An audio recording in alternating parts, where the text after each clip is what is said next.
अस्सलाम वालेकुम, मैं हूं इब्रार असलम और आप देख रहे हैं मेरा यूट्यूब चैनल। मुस्लिम लीग नून के रहनुमा एहसन इकबाल साहब को उनके मुखालफिन अरस्तू कहकर पुकारते हैं। मैं उन्हें अरस्तू तो नहीं कहूँगा, लेकिन हालिया दिनों में उनका एक ऐसा बयान ज़रूर सामने आया है जो किसी फ़लसफ़ी का बयान मालूम होता है। वो ऐसा बयान है कि हमारे जैसे आम लोगों के जहन उस बात को तस्लीम नहीं कर पाते। एहसन इकबाल साहब जैसा कोई फ़लसफ़ी ही उसके अंदर मौजूद फ़लसफ़े का नुक्ता समझ सकता है, वही उस बात की हिकमत जान सकता है, लेकिन हमारे जैसे कम अक्ल लोग उस बात को तस्लीम नहीं कर पाते।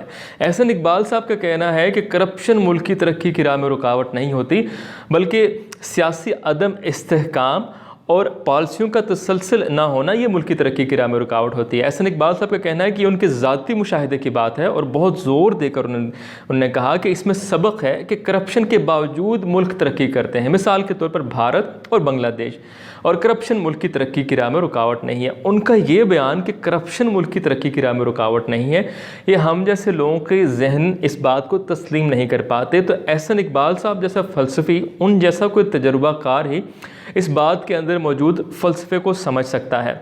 लेकिन मैंने जानने की कोशिश की कि अगर ये तजर्बाकार शख्स, ये फ़लसफ़ी शख्स ऐसी बात कर रहा है तो आखिर इसके पीछे लॉजिक क्या है और मंतक क्या है, और क्या माहिरीन भी यही राय रखते हैं कि करप्शन मुल्क की तरक्की की राह में रुकावट नहीं होती। तो इस बात को सामने रखने के लिए मैं आपके सामने एक IMF की एक रिपोर्ट रखता हूँ, एक रिसर्च पेपर रखता हूँ जो करप्शन के नताइज के बारे में है, और ये IMF का रिसर्च पेपर है। एहसन इकबाल साहब वही IMF जिसके माहदे को आप आसमानी सहीफ़ा साबित कर रहे हैं और जिसकी शराइत के ऊपर आप ऐसे अमल करवा रहे हैं आवाम से जैसे कोई वही है और इस पर अमल करके हमारी बेहतरी है। आप इस तरह उस माहदे के ऊपर और उनकी शराइत के ऊपर ईमान लेकर आए हुए हैं और आप बताते हैं कि IMF का ये माहदा जो है, ये प्लान बहुत ज़रूरी है पाकिस्तान की मुआशी तरक्की के लिए और मुआशी तौर पर आगे बढ़ने के लिए। तो जनाब, ये जो IMF है जिसके माहदे को आप आसमानी सहीफ़ा साबित कर रहे हैं पाकिस्तान की बेहतरी के लिए, उसके माहिरीन करप्शन के बारे में क्या कहते हैं, उसका रिसर्च पेपर करप्शन के नताइज के बारे में क्या कहते हैं। एहसन इकबाल साहब ज़रा इसको भी देखते हैं और फिर आपका बयान को भी सामने रखते हैं, और अगर आपके पास ये वीडियो पहुंचे तो आप ज़रूर इन बातों का जवाब दीजिएगा। IMF के रिसर्च पेपर के मुताबिक जो करप्शन का सबसे पहला नतीजा ये निकलता है कि मुल्क के अंदर इन्वेस्टमेंट रिड्यूस हो जाती है और मुल्क की जो इकनॉमिक ग्रोथ है वो रिटार्ड हो जाती है टू अ सिग्निफिकेंट एक्सटेंट, यानी मुल्क की जो माशी तरक्की है उसमें रुकावट बन जाती है और मुल्क के अंदर जो इन्वेस्टमेंट है वो कम हो जाती है। और ये एम्पिरिकल एविडेंस इसका मौजूद है, यानी ये बात तजर्बे से साबित है। ये कोई हवाई बात नहीं है, ये कोई थ्योरेटिकल बात नहीं है, बल्कि तजर्बे से ये बात शामिल है।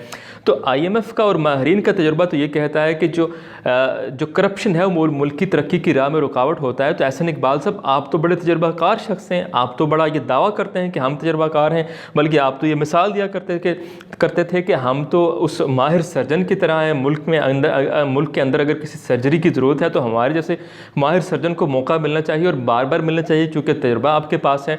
तो आपका तजुर्बा तो ये कहता है कि करप्शन मुल्क की तरक्की की राह में रुकावट नहीं है, जबकि माहिरीन का तजुर्बा ये कहता है कि करप्शन मुल्क की तरक्की की राह में रुकावट है। इसका करप्शन का एक और जो दूसरा नतीजा है वो ये है कि करप्शन की वजह से जो गवर्नमेंट का एक्सपेंडिचर है उसकी नोयत बदल जाती है, यानी हुकूमती अखराजात की नोयत तब्दील हो जाती है।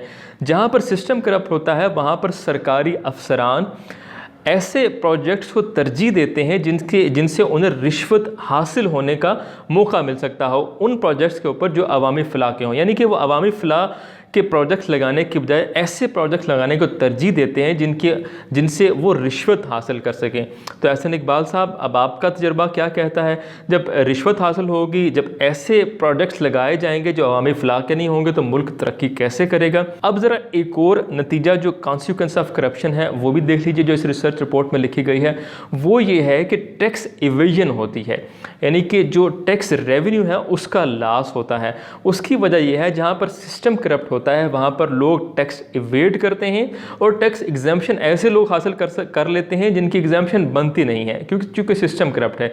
तो जनाब, जो आवाम का टैक्स का पैसा है وہ بھی غلط جگہ پر اس کا بھی لاس ہو گیا, اس کا بھی غلط جگہ پر استعمال ہو گیا. تو جب ٹیکس کا بھی لاس ہو گیا, انویسٹمنٹ بھی نہیں آ رہی, گروتھ بھی ریڈیوس ہو گئی ہے, اور جو گورنمنٹ کے ایکسپینڈیچر ہیں وہ بھی غلط جگہ پر استعمال ہو رہے ہیں, تو ملک ترقی کیسے کرے گا؟ اب اسی IMF کی رپورٹ میں ایک اور نتیجہ جو کرپشن کا لکھا گیا ہے وہ یہ لکھا گیا ہے کہ کرپشن کی وجہ سے جو انفراسٹرکچر ہے اور گورنمنٹ کی جو سروسز ہیں ان کی کوالٹی لو ہو جاتی ہے. اب ظاہر ہے جہاں پر کرپٹ سسٹم ہوگا وہاں پر ٹھیکے ایسے لوگوں کو دیے جائیں گے جو اس ٹھیکے میں سے آپ کو کمیشن دیں گے, جو رشوت دیں گے. اب وہ جو کمیشن ہے, وہ جو رشوت ہے, اب انہوں نے وہ اس ٹھیکے سے پورا کرنا ہے, تو وہاں پر ٹھیکے کے اندر جو رقم ہے وہ کم استعمال ہوگی. تو جو انفراسٹرکچر جو چیز بنائیں گے, جو سڑک پل جو بھی کوئی تعمیر کیا جائے گا, اب اس کی کوالٹی تو لو ہوگی. اور آپ کی پارٹی آپ تو یہ بڑا دعویٰ کرتے ہیں کہ ہم تو انفراسٹرکچر تو پورے پاکستان کا بلڈ ہم نے کیا, تو آپ تو بہت تجربہ رکھتے ہیں اس کے بارے میں. تو یہ IMF کی رپورٹ تو کہتی ہے کہ آپ کا جب انفراسٹرکچر جو ہے اس کی کوالٹی لو ہو جائے گی. جب انفراسٹرکچر کی کوالٹی لو ہے تو ملک ترقی کے راستے پر گامزن کیسے ہو جائے گا؟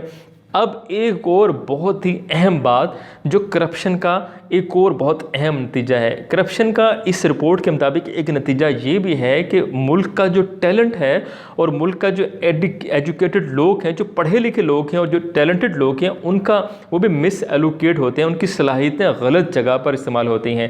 کرپشن کی وجہ سے پڑھے لکھے لوگوں کی اور ٹیلنٹڈ لوگوں کی صلاحیتیں ایسے کاموں میں استعمال ہوتی ہیں جو منافع بخش تو ہوتے ہیں, لیکن مستقبل میں وہی کام ملک کی ترقی کی راہ میں رکاوٹ ہوتے ہیں یا ملک کی ترقی کو سلو کر دیتے ہیں. یعنی پاکستان کا جو 60% نوجوان طبقہ ہے جس کے اوپر ہمیں بڑا ناز اور بڑا فخر کرتے ہیں کہ ہمارے پاس ایک بڑی جو ہے وہ یوتھ موجود ہے اور ٹیلنٹڈ لوگ شامل ہمارے پاس موجود ہیں, پڑھے لکھے لوگ موجود ہیں, تو وہ جو پڑھا لکھا طبقہ ہے اس کی صلاحیتیں بھی کرپشن کی وجہ سے غلط جگہ پر استعمال ہوں گے. جب وہ طبقہ ٹیلنٹڈ اور پڑھے لکھے لوگ بھی کرپشن کی وجہ سے غلط جگہوں پر اپنی صلاحیتیں لگائیں گے تو ملک ترقی کیسے کرے گا؟ تو یہ جناب IMF کی ایک ریسرچ رپورٹ ہے, IMF کی ویب سائٹ کے اوپر یہ موجود ہے. تو احسن اقبال صاحب اگر وقت ملے تو آپ اس کو ضرور پڑھ لیجئے گا اور دیکھ لیجئے گا کہ کرپشن ملک کی ترقی کے ساتھ کیا کرتی ہے. اب احسن اقبال صاحب رہی بات سیاسی عدم استحکام کی, تو جناب ملک کے اندر سیاسی عدم استحکام کی وجہ بھی کرپشن ہوتی ہے اور کرپٹ پریکٹسز ہوتی ہیں.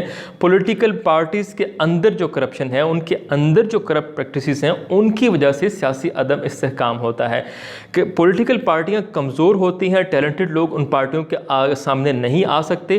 ان پارٹیوں کی قیادت بار بار ڈمی الیکشنز کی وجہ سے اور کرپٹ پریکٹسز کی وجہ سے کچھ محدود ہاتھوں تک, کچھ محدود خاندانوں تک, کچھ محدود لوگوں تک جو ہے وہ پارٹی محدود ہو کر رہ جاتی ہے اور وہ آگے آتے ہیں یا ان کے بچے آگے آتے ہیں. احسن اقبال صاحب آپ جیسے ٹیلنٹڈ لوگ جو ہیں وہ پیچھے رہ جاتے ہیں اور مریم نواز اور جو حمزہ شہباز جیسے جو کل کے بچے ہیں وہ آپ سے آگے آ جاتے ہیں. یہ کرپٹ پریکٹسز ہیں جس کی وجہ سے جو پولیٹیکل پارٹیاں ہیں وہ مضبوط نہیں ہو پاتی اور پھر یہ ایسے لوگوں کو الیکٹیبلز کو اپنے ساتھ ملاتے ہیں تاکہ اپنی حکومت بنا سکے. جب الیکٹیبلز کو ساتھ ملا لیتے ہیں تو یہ پارٹیاں کمزور ہوتی ہیں, ٹیلنٹڈ لوگ موجود نہیں ہوتے, تو یہ اسٹیبلشمنٹ کے ہاتھوں میں استعمال بھی ہو جاتی ہیں اپنے اندر موجود ان کرپٹ پریکٹسز کی وجہ سے. تو جب اسٹیبلشمنٹ کے ہاتھوں استعمال ہوتی ہیں تو ملک کے اندر سیاسی عدم استحکام آتا ہے, کبھی ایک پارٹی آگے آتی ہے, کبھی دوسری پارٹی آگے آتی ہے. تو جناب یہ جو کرپشن ہے نا, یہی سیاسی عدم استحکام کی وجہ بھی ہے. امید ہے احسن اقبال صاحب آپ جیسے تجربہ کار شخص سے ہم اس طرح کی امید تو نہیں رکھتے تھے, لیکن آپ کا تجربہ اپنی جگہ اور ماہرین کا تجربہ اپنی جگہ. امید ہے کہ آپ کو اگر آپ تک یہ ویڈیو پہنچتی ہے تو آپ اپنا یہ جو نظریہ ہے اس کو ضرور تبدیل کر لیں گے. اسی کے ساتھ اپنے میزبان ابرار اسلم کو اجازت دیجیے. چینل کو ضرور سبسکرائب کیجیے گا یوٹیوب کے اوپر. آپ سے ملاقات ہوگی اگلے پروگرام میں, تب تک کے لیے اجازت دیجیے. اللہ حافظ.